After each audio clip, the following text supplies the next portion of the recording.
Hello, welcome to the Free Bin, the Toledo, Oregon Public Library's podcast. I'm Harrison. I'm Denyse. And I'm Cindy. And today is Denyse's last podcast episode as a library employee. She That's is, right. Yes. She'll be back, She'll I'm be sure. back. Oh, yes. We'll just change employee to volunteer. yeah, For sure. Yes. Wow. I can't believe it seemed like it was a ways away, and then all of a sudden it's gone super fast. all of a sudden Yeah. it's right on us. Yes. And we are celebrating Denise's well-earned retirement. And Yes. we are experiencing a great deal of anxiety with how I'm still we're in going to move denial. forward. We're all in denial. She's going to show up next week. It's going to be fine. we're going to ease into this. That's for sure. But we have the perfect beverage to launch this Yes. podcast. So I went deep into the recesses of our refrigerator here at the library. This can be scary. There's Faygo in there, but we've done Faygo.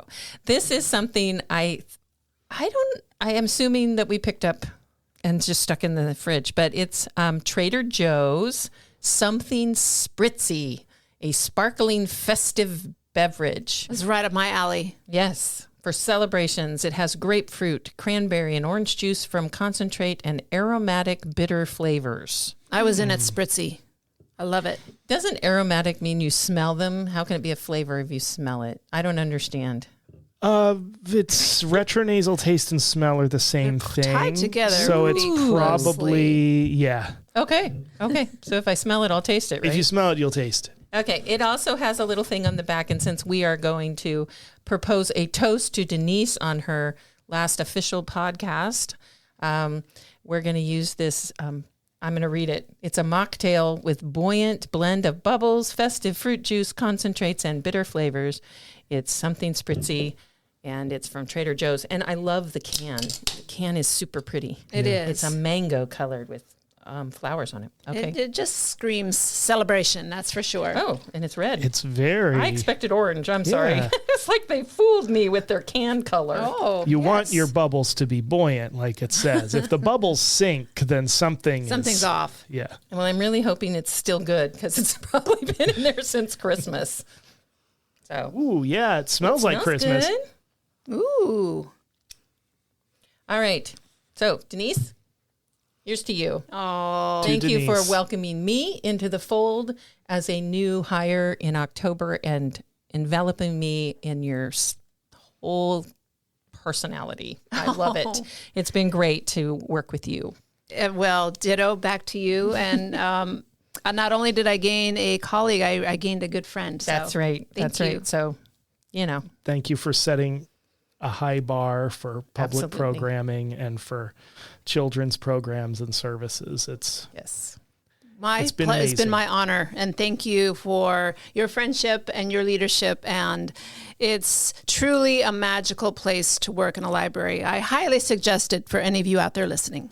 All right, cheers. Cheers.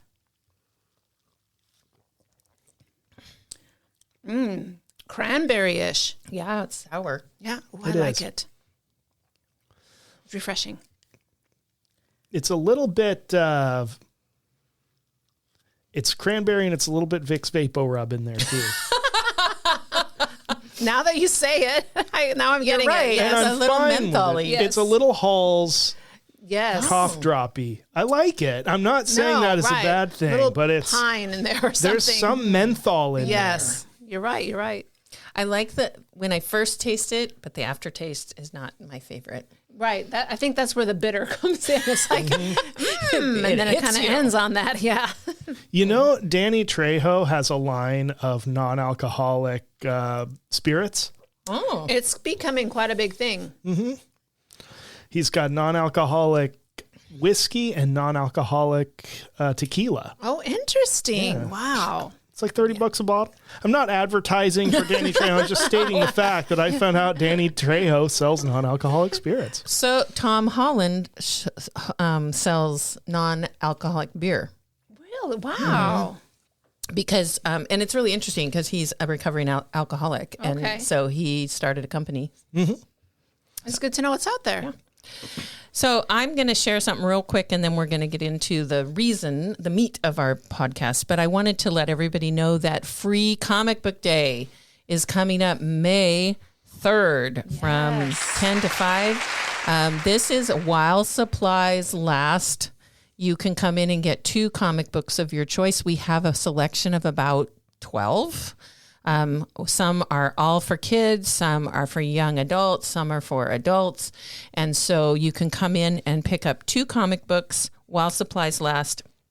But something else very cool is at 11 o'clock in the library, probably upstairs, not downstairs, but upstairs in the library, the magical Mr. B, who is also a avid comic book collector, is coming to share how to start a collection, how to preserve your collection, and just how to get started in collecting comic books, or if there's something you've thought about doing, how to do that. That's going to be fun. Yeah, I know. I have to show up for that. I know. And he also has set up a display in our big display case, so come by and see that. It's some collectible comics in there. And he has given us a book, a graphic novel called Batman Night's End, as a door prize for during his talk. So you come in, you can enter your name in the door prize during that 11 o'clock, from 11 to 11:30 is when he's doing his thing. And we are so thankful that Matt's Cavalcade of Comics and Collectibles in Corvallis A lot of C's. Partnered with us on this. They ordered the comic books for us, and they were so great about partnering with us because they are the closest comic book store around. So if you are in Corvallis, check out This Matt's. is a big thing. It is. It's a big deal. Absolutely. Lots of libraries and comic book stores across the nation have free comic books. Right. And I want to add that Matt's Cavalcade of Comics and Collectibles in Corvallis has a cat. It does. And I petted the cat when I was there picking up the comic books. And it's a very nice cat. Can we add one more C? Congratulations. There we go. Oh. All right. All right. Well, so we thought it might be fun just to kind of reminisce overall some of the memories I have of working here at the library. Mm-hmm. So I was thinking, I started here in March 2018. And one thing I really remember early on was in my interview for this position, Harrison was there. And I was nervous. Of course, you're always nervous in an interview. Oh, yeah. And, I came from the education field. I was a science teacher. And I remember at one point I was asked about my favorite book, and the only thing that came to mind was Charlotte's Web. But it wasn't the correct answer. Yeah, exactly. That's right. But then we started talking about kids. And, that's where my light shines. And we started talking about programming, and I brought up Star Lab. And all of a sudden, Harrison lights up because he had experience with running a Star Lab, too. I've had Star Lab happen to me as well. Yeah. And repeatedly. It was like all of a sudden we had this just genuine conversation, and our excitement kind of built on each other. And I think that's kind of was the clincher, like, oh, we're onto something here. Star Lab is a portable planetarium.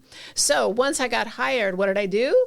I wrote a grant and brought Star Lab here to Toledo. Oh, how fun. And we set it up in the gym at the school, and we had families go through and get to look at the stars up in Star Lab, and it was a really good time. But that is a very vivid memory of first meeting Harrison.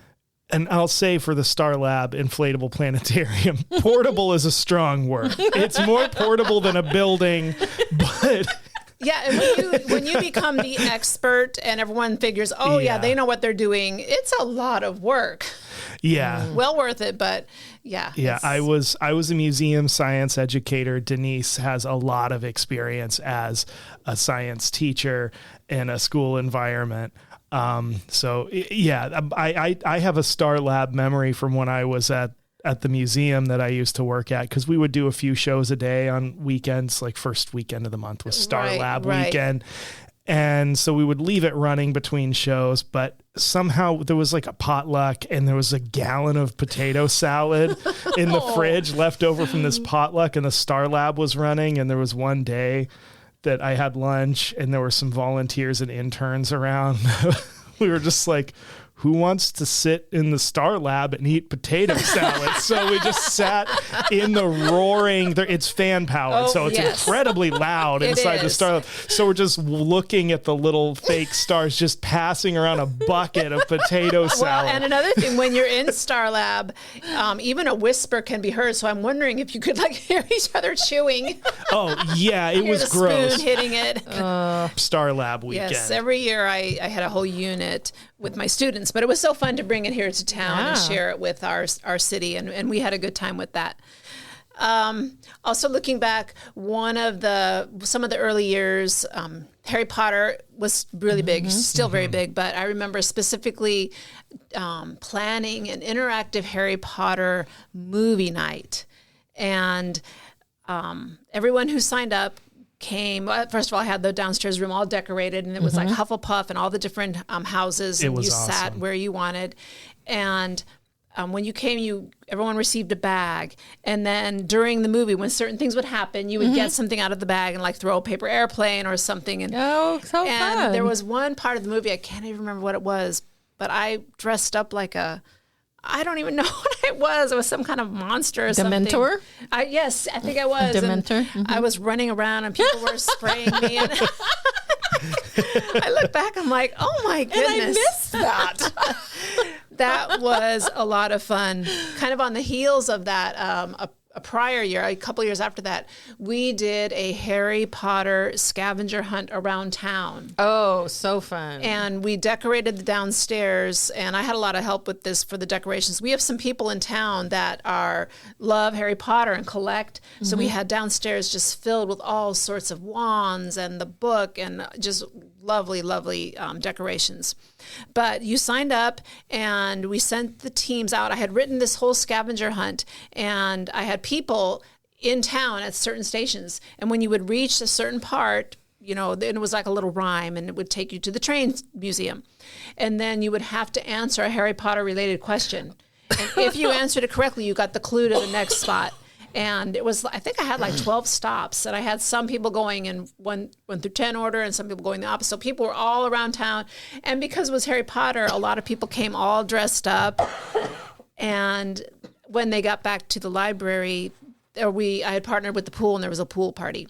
So that was another really fun event that I have really fond memories of. And that was the event when Jerry became Dobby, correct? Yes, he underwent an Andy Serkis level method transformation. Take on the character and was answering. He was Dobby. He was answering with the whole the voice and everything. Yeah, love it. that was awesome. Another really wonderful memory. This was pre-COVID. We've always had this thriving story time every Wednesday, but to reach out to the school-age kids, we had Pages with Piper, and partnered with our beloved Piper the reading dog, Lynn Alexanderson's service dog, and she comes to story time. But we had this idea to bring it to the schools. So once a month, I would go to the school, and we'd bring Piper and we'd bring books, and the students in the after-school program would get to go and read to Piper. And it was really a moving experience because teachers or the people that ran the program said students who just had no interest in reading were the first ones volunteering to read to the dog because there was no pressure, and it was just a celebration of reading, and Piper was a really good listener. Yeah. Very good listener. That was so rewarding for everyone. Unfortunately, that went away with COVID. There were a lot of changes after COVID. I think we're starting to hit our stride then again after all that. I think so too. Whenever I came upon an idea that I had that we didn't have money for, I would just write a grant. And Cindy's picking that right up. And one idea that I really wanted to to work on and have happen was the umbrella parade, and wrote a couple grants and got that up off the ground, and it's running, and we're now heading into our third or fourth coming up now. Yeah. And every year it's getting bigger and better. Right. And you know, we've just had so much fun. We always have it the Saturday after Thanksgiving, and kids come in, families come in and decorate umbrellas. And the whole reason was, you know, I moved here from Arizona. And I'm not used to all this rain. So I thought, if we're going to have a parade during a winter month, we better use umbrellas. Luckily, though, and I better knock on wood somewhere, we've never had to use them. It's never been raining. But nevertheless, I'm sure there's going to be a year where it is raining for the umbrella parade, and we'll be covered because we'll have our beautifully decorated umbrellas. It's an example of one of several, definitely a very publicly visible one of when we've had a chance to watch Denyse take something from an idea to, in this case, something that is an annual tradition in a few years that feels like we've been doing it for 100 years. Like if you've just drifted into town that weekend somehow and saw the town doing this and the response we have, it seems like something we've been doing for forever. So yeah, it has a... And it was a perfect combination to work, because we already had our well-established tree lighting with the chamber and the party they have afterwards. It was just an add-on, a bonus to make that even more fun. You know, anytime we can provide more activities, more opportunities for families to come do something that doesn't cost any money, that is meaningful and fun, why not? Yeah. Oh, absolutely. It's just a win-win for everybody. You know, reflecting back, I just have to give a big shout out to Larry and Dina with Oregon Coast Children's Theater. So many events with them. Puppet making workshops and Christmas craft workshops and Valentine's Day cards and the tile pieces we've made with them. They are just so wonderful to work with and have given us wonderful activities to do with kids, and they have the biggest hearts, and I've really enjoyed working with them, and I will continue to in my volunteer capacity. Yeah. I have loved just being, I mean, I haven't been here very long, but just seeing all the people that are like, what can I do for the library? What can I do? How can I contribute? And being able to pull in so many great programs and artists. And I mean, we've seen that just in a small way in the last 6 months or so with the programming we've been doing since I came on. And it's just amazing. There's so many generous, big-hearted people in Toledo who are so willing to do whatever it takes. The partnerships have made my job so joyful to get to work with Janet Runger from Crow's Nest. Just people willing to, all it takes is asking someone, and everyone usually wants to participate in some way. That kind of leads me to all of my story times. You know, we have story time every week, but oftentimes we'll plan a special one. So we've had story time with the mayor, story time with the fire department, story time with the police. We've had princesses here for story time. We've had a mermaid here. We've done... we had the guys with the big rigs, the Public Works came in. That was one of my favorite one. Was so great. Jeff was so amazing, and the whole crew coming and showing the kids all the different tools. You know, anytime you have a power tool, that's super cool. Yeah. So we've had a lot of really good story times. We started story time with a puppet named Libby the Llama, but quickly after that, Biblio came, and I mean, if I'm going to miss anything, I'm going to miss my buddy Biblio. and Biblio started with our storyteller Dave Huntington, who's no longer with us. Yes. And started as an unspeaking character, just to model active listening for the kids. And it was a way for me to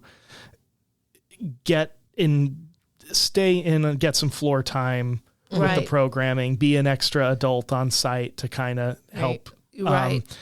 But then with COVID, when we were all taking precautions, suddenly I was able to become a ventriloquist. And I have been riding that gimmick ever since. And I have still not quite learned how to do ventriloquism properly. I probably should at this point, but it works. Well, Biblio's quips, and I will be reading a book, and I might pause and I might ask Biblio something, or he just might interject something, and I have to I start getting, when you can't stop laughing, I start getting that giddiness because it is so funny, and all the kids are just kind of smiling, but the adults are all laughing their heads off because Biblio's pretty funny. I do my best, and Denyse and sets none of it's me up rehearsed. very well. It's all just quite. Harrison's really good. Oh, Biblio, should I say? Biblio's really good. Biblio goes in on the cold. fly. He just comes right in and saves the day. It's awesome. So also I started working with.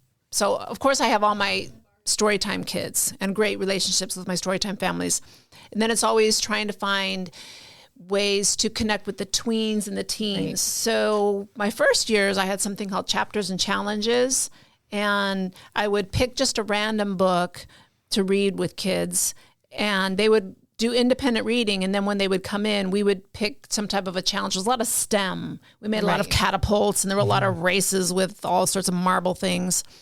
And then the past couple of years, I have selected a book, and I've started the Tween Book Club, and that's been very, very the kids love popular. It. Yeah. And one of my favorite memories was last year. I picked the book Otter by Catherine Applegate, and it really worked with our summer reading program theme of conservation, this otter that was rehabbed at the Monterey Bay Aquarium.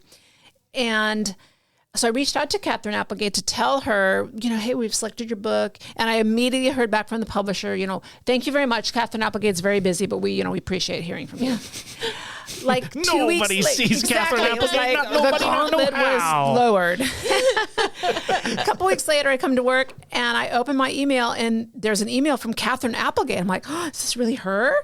And she was so lovely and delightful. She wrote, "This is so great that you're doing this." She made a video welcome for all of my participants in the Tween Book Club. And signed all of their books because they each get the book when they participate. So that's a very special memory too. Yeah. And I confess, I did not piece together until after the fact. I knew the name Catherine Applegate. I knew that we had this book, but I didn't realize that this Catherine Applegate is K.A. Applegate, yes, who wrote the Animorphs books. Absolutely. I did not read. Yes. I didn't know that. Yeah. I was not an Animorphs reader when I was younger, but I remember seeing those books everywhere when I was a kid. And so I was like, oh, that's great. We got Catherine Applegate. And then I looked up, what else did Catherine Applegate wrote? And I was like, this is that. Catherine She's the real This deal. is even bigger than I thought. She's the real deal. Absolutely.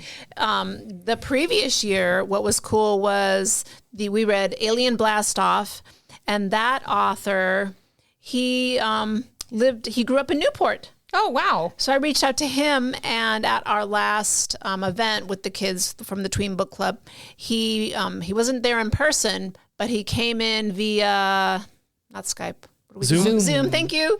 And talked with the kids and encouraged them to be writers. And so we've just had really good luck with these Tween Book Clubs and really inspiring kids to pick up a book and read in the summer and have some fun with it. Yeah, I think kids are looking forward to it this year. Yes, I've got a couple of surprises up my sleeve for this year too, so I'm excited for that. Excited.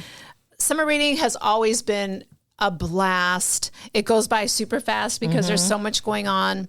One particular memory that I just hold dear is the year we ended with the talent show. I love that. I was there. The Magical Mr. B was our MC, and the acts were so good, diverse and interesting. And we had so much participation. And my Storytime crew, we practiced and did a song together. And the ukulele group, we played "You Are My Sunshine." Oh yeah! And then at the very end, the fire department came and had the hoses, and they sprayed us all, and we ran around and got wet. And that is just that memory is I cherish that. It's so much fun. It was fun, lots of fun.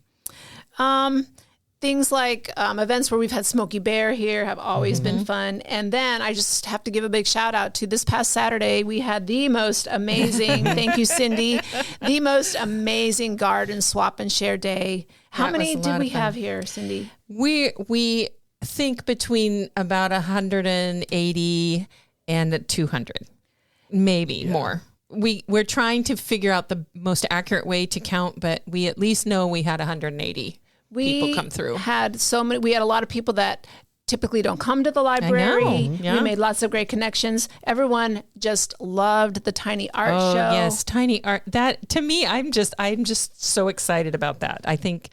And if you haven't come in, you need to come in and see the art. The artists for anywhere from 5 years old to 90. Yeah. These artists are amazing. Yep. But what I had so much fun doing on Saturday was I got to be Fable. So now I know what it's like to be Smokey Bear, because we have a library mascot. She's a big chipmunk, and her name is Fable. She has her own little jacket that says Fable. Yeah, she's cool. And a tutu. She has a tutu. And it is so much fun to be and have just kids run up and want to hug you and all the high fives. And so another memory that I'm going to treasure very much. There's so many great memories. What I really wanted to leave this library with is I really worked hard to give the children's corner, our children's area, like a little makeover, a little refresh, and that turned out super. It's very inviting in there. It's colorful. It's fun. And we're just putting the finishing touches on the teen corner. And this is not just me. This is everyone. Harrison has had a huge hand in what we're doing back there with the game cabinet. And it's all coming together. And it's an exciting time here at this library. Yeah. So I'm glad I'm not official. I'm just volunteering. I'm not leaving because it's a great place. How could I leave this place? Right. No, I do have to say that the cool thing about the Teen Corner is all we did was move a table and put in some new stuff. And we've already seen an uptick in the kids using it. Absolutely. And that's been really cool to walk back there to pick up a book or to just check on things and see kids laying in the big beanbag chairs. And every time they come in, it took me a while because they would come in and they'd put the window shade down. Right. And I'm like, why are they doing it? And then it dawned on me, well, their screens are reflecting the sun. Yeah, there's a charging station back there, so they have their things plugged in. And so I was like, oh, that's why they keep, I'm like, are they just like want to live in the dark? That too. But I think that's exciting. I think we'll see some cool things because we really want the teens to take ownership in the library and to have it be their place that they take care of and that they are watching out for, because that's what community does. You watch out for your neighbors. And so we want our teenagers to feel like they can watch out for our library too, right? And we watch out for them, and it's a safe place for them to be. If somebody's picking on you, come to the library and we'll take care of that. Yeah, it's always safe here. We welcome them. We want their ideas. We want to hear from them. So, and this is certainly we've already seen it. They're coming. If you build it, they will come. It's happening. Yeah. So I think that's that. There's a lot more, but those were kind of the highlights for me. It's been great. My mom has been here with me every Wednesday, helping me at story time. Yeah. Those are amazing memories for me, just to think back, and we will continue. We're going to still volunteer and do story time, but I've been super lucky, and thank you guys. It's been really great. I'm not saying goodbye because I'm coming back on Saturday. I'm in denial, and you'll be back. Yes. So. Thank you, Denyse. And as we record this, our muralist, Veda Bakhtina, is putting our mural up. Yep. And that's a heck of a buzzer beater to throw as you retire that teen space is coming together in an amazing way. Yep. So, don't go far. Okay, I won't. And you can, come on in and see all the changes that are happening, and more are on the way. We've got lots planned. Yep. And we will talk to you all soon. All right. Bye. Bye. The Free Bin is a production of the Toledo Public Library, which is part of the Lincoln County Library District in beautiful Lincoln County, Oregon. Writing by Harrison Baker, Cindy Balek, and Denyse Marsh. Original music and editing by Harrison Baker. That's me. The views and opinions expressed on this podcast are those of the speakers and do not necessarily reflect those of any organizations they represent. Good night.